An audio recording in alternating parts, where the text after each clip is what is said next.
संजय सरकार जी एक सेकंड, संजय सरकार जी एक सेकंड, विनोद सर कुछ कह रहे हैं। विनोद सर, आज के दिन अभी भी मॉडल कोड ऑफ कॉन्डक्ट है। आज के दिन अभी भी असेंबली कॉन्स्टिट्यूट नहीं हुई है।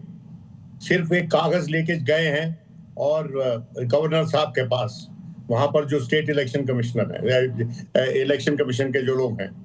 मैं ये कहना चाह रहा हूं कि इसमें तू मैमे की जरूरत नहीं है। इसमें तुरंत जो है एक सीरियस इन्वेस्टिगेशन शुरू होनी चाहिए।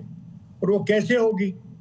वो होगी कि भाई जिसका भी अधिकार है वो एसआईटी नियुक्त करे या इसको सीबीआई को सौंपे। ये इलेक्शन कमीशन के पास अधिकार है कि जब उसका तत्वावधान में, जब उसका अरेंजमेंट था, उस दौरान ये इंसिडेंट हुआ। जिस इलेक्शन कमीशन के पास ये पावर्स है कि वो चीफ सेक्रेटरी बदल सकता है, स्टेट पुलिस चीफ बदल सकता है, कुछ भी कर सकता है। सुप्रीम कोर्ट के जजमेंट्स हैं, उसमें इंटरफेरेंस नहीं होती है।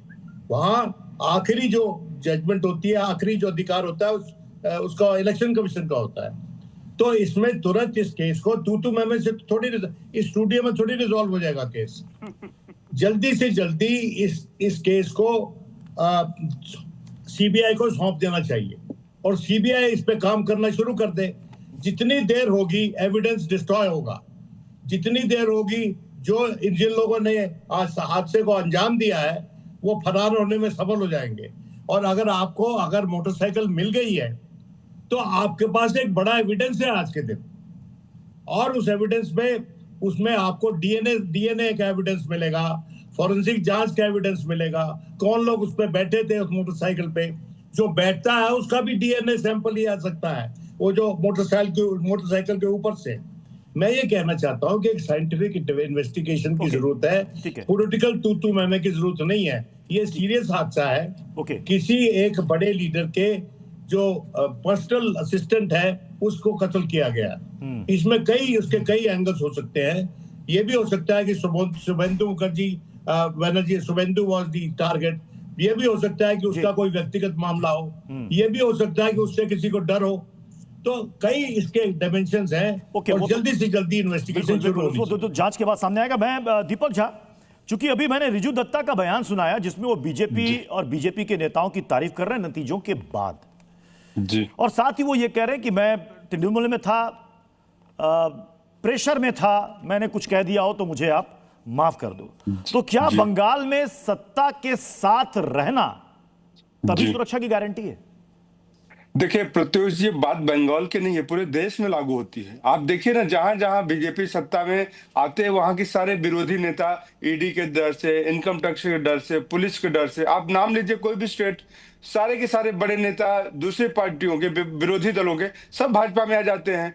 और भाजपा में आते ही उनके सारे केस रफा दफा कर दिए जाते हैं। रिसेंटली उदाहरण आप देख लीजिए, पंजाब के एक राज्यसभा सांसद के घर ईडी का छापा पड़ता है, 2-4 दिन बाद वो बीजेपी में आ जाते हैं। नाम जग जा ही रहे, आम आदमी पार्टी के राज्यसभा सांसद थे। तो पूरे देश में हालात वही है। तो सबसे बड़े गुंडे आज जो देश में है वो सत्ता के शीर्ष पदों पे बैठे हुए हैं। बात है कि जो हत्या हुई है निंदनीय है, दुखद है, कहीं नहीं होनी चाहिए। लेकिन 2-4 दिन पहले दिल्ली में एक बिहार के बच्चे की कह के गोली मार दी तो बिहारी है। दिल्ली पूरे देश का दिल है भाई। दिल्ली में हर कोई रह सकता है, लेकिन दिल्ली में बिहारी को गोली मार दी जाती है, महाराष्ट्र में बिहारी को गोली मार दी जाती है। तभी भाजपा वाले इतना जोर शोर से नहीं आते, सीना खोल के ठोक के बोलते हैं कि किसकी सरकार है, किसकी सरकार नहीं है। हर जगह तो इन्हीं की सरकार है। तो बिहारियों पे अत्याचार हो। मुझे दीपक जी ये बताइएगा कि जो रिजू दत्ता है वो तो वहां के बहुत ही मुखर चेहरे हैं, टीएमसी के प्रवक्ता, और चुनाव के समय में उनका कई सारा बयान जो था वो काफी वायरल हुआ। वो अभी जो ये बयान दे रहे हैं, तारीफों के कसीदे कर रहे हैं, वो उनका डर बता रहा है या टीएमसी के अंदर की सच्चाई बता रही है? देखिए प्रत्युष जी, ऐसे बयानों को राजनीतिक चश्मे से देखिए, कोई बहुत ज्यादा महत्व और मायने नहीं रखते। सरकार बदल गई, तख्त बदल गए, तो वो अपना पल्ला बदलना चाहते हो। ममता बनर्जी के साथ रह के मलाई खाए थे, अब भाजपा के साथ रह के उनका चरण चाटने की कोशिश करेंगे। तो चरण चाटने की राजनीति भाजपा अपने ऐसे लोगों के साथ करवाती है कि डरा के चरण चटवाओ। ये भाजपा का कार्यक्रम ही ऐसा चलता है। आरपी सिंह, आप बताइए। नहीं, जिन्हें कहा गया कि ये टीएमसी के गुंडे हैं, उनके लिए कोई एंट्री होगी क्या बीजेपी में, या बाहर दरवाजे में लिखा दिया गया है नो एंट्री? टीएमसी का ना कोई विधायक, ना टीएमसी का कोई नेता, ना टीएमसी का कोई वर्कर बीजेपी में नो एंट्री, ना अभी ना भविष्य में।